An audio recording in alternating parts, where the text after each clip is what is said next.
وَلِكُلٍّ جَعَلْنَا مَوَالِيَ مِمَّا تَرَكَ الْوَالِدَانِ وَالْأَقْرَبُونَ۔ اب آخر میں پھر ایک مرتبہ جو ہے قانون وراثت کی اہمیت کو دیکھیے،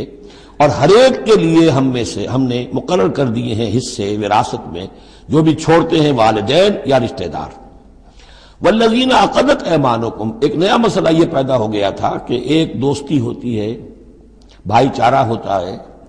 یا مدینے میں حضور نے مسلمانوں کو بھائی بھائی بنا دیا تھا، ایک انصاری ایک مہاجر بھائی، تو کیا ان کا وراثت میں حصہ ہے؟ نہیں، یہ وراثت میں حصہ منہ بولے بھائیوں کا نہیں ہے، منہ بولے بیٹے کی کوئی حیثیت نہیں شریعت میں، منہ بولے بھائی کا کوئی حصہ نہیں ہے۔ ہاں اپنی زندگی میں تم نے والذین عقدت ایمانکم، جن کے ساتھ تمہارا کوئی معاہدہ ہوا ہے، کوئی دوستی ہوئی ہے،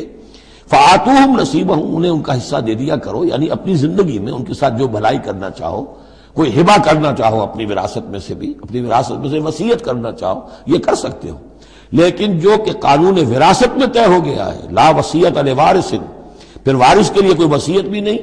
اور وہ یہ کہ بہرحال وراثت میں حقدار کوئی اور نہیں ہوگا سوائے اس کے کہ جس کو اللہ نے مقرر کر دیا ہے۔